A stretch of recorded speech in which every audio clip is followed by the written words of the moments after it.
Começando mais um dia de congresso, eu já vou te convidar, se tu não assistiu os vídeos anteriores, vai lá assistir, porque tem vídeo da chegada no Rio de Janeiro, tem o primeiro dia que já se falou de psicodélicos, saúde LGBTQIA+, sono, enfim, tá bem completo. E hoje eu vou trazer o conteúdo de ontem, do dia inteiro de palestra. A primeira palestra da manhã foi sobre good vibes. Sabe aquela pessoa good vibes, psicologia positiva? E aí, a ciência tem alguma coisa para falar sobre isso? Foi uma psicóloga explicar o que é a psicologia positiva. E é um tipo de terapia, inclusive com evidências para tratar transtornos mentais, inclusive o transtorno de estresse pós-traumático, ansiedade, e quais são as evidências em relação à psicologia positiva, que se baseia na questão do flow, que seria aquela sensação, sabe quando tu tá se sentindo muito bem e tu esquece do tempo? Tu vai ler um livro, tu vai fazer alguma coisa, se sente muito bem, esquece do tempo. Isso seria o flow. E felicidade. Aliás, para esse vídeo e escreve agora. Para esse vídeo, bota pause aí e eu quero que tu escreva o que é felicidade. Durante a palestra, ela falou sobre um estudo que foi realizado multicêntrico, então no mundo inteiro,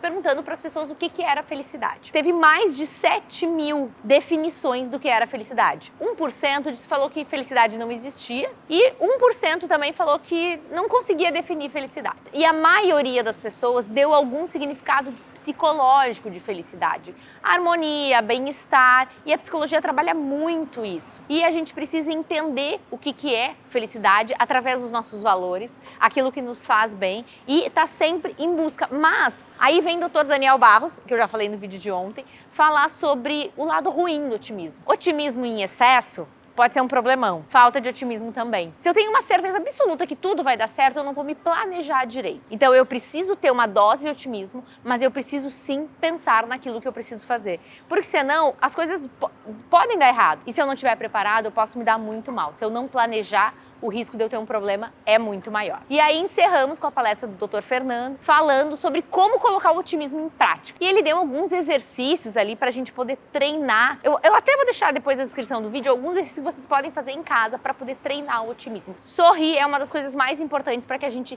ative o nosso sistema e se sinta bem. Outra coisa, ser sociável. Se relacione, encontre pessoa, esteja próximo de quem você gosta. São algumas das dicas, eu vou deixar mais algumas na descrição do vídeo para que a gente possa exercitar nosso otimismo. Depois dessa palestra, saí correndo e fui para a sala para ver luto. E aí foi muito falado sobre a questão do luto traumático. O que é? O luto é quando a gente tem uma tristeza, um sentimento pela perda de alguém. E o luto traumático é quando essa pessoa que a gente perdeu, ela tem uma morte trágica, né? Por violência, normalmente de uma forma muito trágica. E aí falou-se muito sobre isso, porque a gente também tem o transtorno do estresse pós-traumático. E a gente precisa diferenciar se essa pessoa que perdeu alguém, ela tá fazendo um TEPT, um transtorno de estresse pós-traumático, ou se ela tá num luto traumático. Essa perda tá causando impactos negativos na saúde dela. E o que a gente faz para tratar, né? Quais são as técnicas, o que a gente usa para tratar? É lógico, se eu tiver sintomas depressivos, eu poder usar medicações em alguns casos, mas as terapias...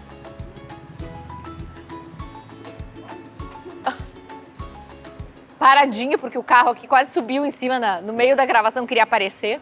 Então eu tava falando sobre as terapias que a gente usa pro luto, né? Algumas a gente tem como a terapia interpessoal, mas outras foram avaliadas como a TCC, outros tipos de terapia que podem ser usados para tratar o luto traumático. E parece que todas funcionam. A gente ainda não tem aquilo que a gente chama de padrão ouro, que é a melhor técnica para tratar luto. Não, a gente tem técnicas que têm evidência. Inclusive veio um profissional falar sobre a terapia interpessoal. Achei muito interessante, muito focada na relação entre o terapeuta e o paciente. A gente vai focar menos no trauma e mais nessa relação, em construir uma rede de amparo para essa pessoa, que é super importante quando uma pessoa está passando por uma situação de luto. Depois, aí sai correndo, vai pro outro lado, foi a palestra sobre ópio digital. Então foi uma palestra com um professor internacional falando sobre dependência de internet. E foi fantástica a explicação dele. Ele mostrou no nosso cérebro quais são as áreas ativadas. E sabe o que eu achei interessantíssimo? Ele falou que como o nosso cérebro interpreta as redes sociais como algo de baixo risco. Então, assim,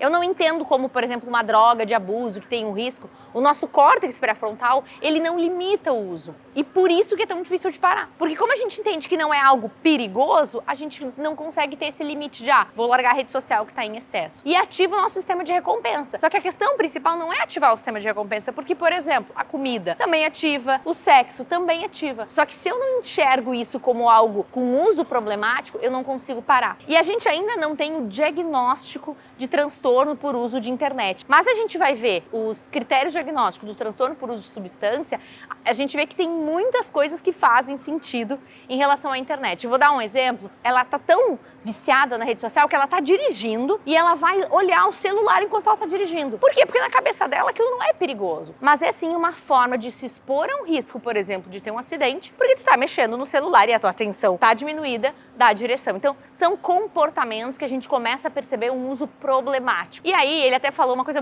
outra coisa interessante, que foi, a internet está na nossa vida. Não tem mais como tirar. Não existe ninguém, praticamente, hoje que viva sem internet. E o que a gente faz? Como que a gente faz isso? Eles fizeram um estudo com adolescentes para tentar entender se era totalmente ruim o uso da internet ou se a gente tinha coisas positivas. E eles viram que jogos de videogame de forma controlada, então uma exposição pequena a jogos de videogame para adolescentes era algo positivo. O problema era o excesso. Então, especialmente adolescentes e crianças, não é que tu vai precisar tirar tudo, dependendo da idade, né? Porque criança pequenininha nem tem que ter acesso a essas mídias. Mas não é totalmente ruim, mas o excesso sim é ruim e prejudica a formação dessa pessoa. O cérebro, ele começa a ter dificuldade de definir controle. Vocês têm noção que isso foi só pela manhã, tá? A gente ainda tem toda a tarde de palestras. Depois, a gente teve palestra sobre predição. Como que o nosso cérebro prediz o que vai acontecer? E aí tem aquela famosa imagem do vestido, que é um vestido que cada um vê de uma cor. Quero que vocês olhem esse vestido e me digam assim, que cor tu tá enxergando? O mundo não é o que ele é. O mundo, ele é o que parece pra gente. E depende de como a gente enxerga as coisas. Então, dependendo de como eu vejo, eu vou ter uma visão diferente. E nesse vestido, o que acontece? Pessoas que têm uma exposição à luz natural boa, que se expõem muito à luz natural, elas têm uma tendência a enxergar esse vestido dourado e cinza. E pessoas que ficam muito tempo em ambientes fechados, no escuro, têm uma tendência a enxergar esse vestido azul e preto. Me conta aqui embaixo o que tu enxergou. Qual é a cor de vestido que tu tá enxergando? E se tu enxergou preto e azul, tá na hora de se expor mais à luz. E também falou-se sobre os relacionamentos. O quanto a gente define ficar com uma pessoa ou com outra de acordo com as nossas predições, daquilo que o meu cérebro espera desse relacionamento. Então, quanto isso é importante. A predição, ela nos ajuda a economizar energia. O nosso cérebro, ele define aquilo na mente e aí ele vai agir de acordo com isso. Só que aí tem um problema também da predição, em relação à ansiedade. Quem tem ansiedade tem a predição negativa independente do que aconteça. A pessoa que ela tem um transtorno de ansiedade, ela tem uma certeza. Então, não interessa as experiências positivas que ela tiver, o medo vai estar sempre ali. E aí é por isso que é tão difícil a gente lidar com a ansiedade. E aí a terapia é fundamental. TCC, terapia cognitiva comportamental, muda a forma como a gente consegue predizer as coisas. E por isso ela é tão efetiva para os transtornos ansiosos. E para mim, a palestra do dia foi a palestra sobre psiquiatria ecológica. E aí, psiquiatria ecológica, o que isso quer dizer? Vou confessar para vocês, eu nunca tinha ouvido esse termo e é um termo novo, que é o impacto do ambiente, do mundo, na saúde mental. O risco de doenças mentais relacionadas às mudanças do clima. Inclusive, a gente acabou de viver isso no Rio Grande do Sul, o impacto que isso teve. E o que esse psiquiatra, que é um psiquiatra alemão, trouxe? Ele falou sobre os riscos de transtornos mentais relacionados a essas tragédias climáticas, como ansiedade, depressão e estresse pós-traumático. E a gente já tem visto isso na nossa prática, infelizmente, com tudo que aconteceu no Rio Grande do Sul. E aí ele trouxe dados sobre o quanto isso tem impactado, o quanto isso tem aumentado. Além das mudanças climáticas, a gente tem maior risco de enchente,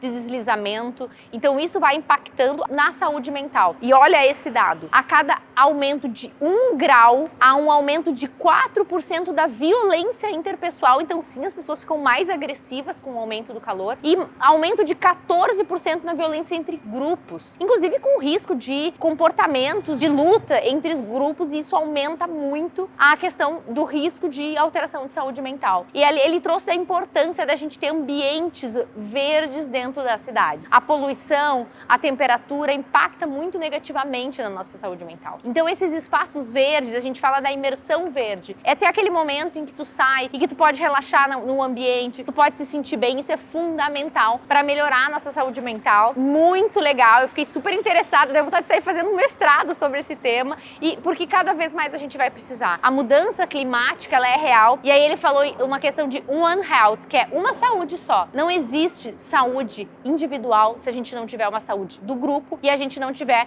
uma saúde do mundo inteiro. E fica esse recado, a gente precisa sim cuidar do planeta também pela nossa saúde mental. E para encerrar, teve uma palestra sobre a predição da inteligência artificial e como foi desenhado isso ao longo do tempo. Inclusive, o palestrante ele trouxe os Nobéis da economia, de inteligência que criaram a inteligência artificial, que na verdade é como se fosse o nosso cérebro, sem os erros. E como a gente pode usar a inteligência artificial, inclusive dentro da psiquiatria, para treinar melhor os nossos diagnósticos e definir melhor o tratamento. Cada vez mais na psiquiatria a gente tem buscado o que a gente chama de personalização, porque cada paciente tem que ser olhado de uma forma única. E a gente pode tentar, em breve, usar a inteligência artificial para nos ajudar a direcionar melhor o tratamento para esse paciente e ter tratamentos mais efetivos. Então foram essas palestras do dia. Hoje tem muito mais, inclusive tô indo pro congresso agora, vai ser mais um dia recheado de palestras. E amanhã vai ter mais vídeo, então continue ligado. Comenta aqui embaixo, eu quero saber o que vocês fizeram, como é que foi, o que vocês querem saber mais. Faltou alguma coisa? Querem mais conteúdo? Gostam de conteúdo como esse? Compartilha, comenta, para poder o vídeo alcançar mais pessoas e a gente cada vez ter mais conteúdos desses.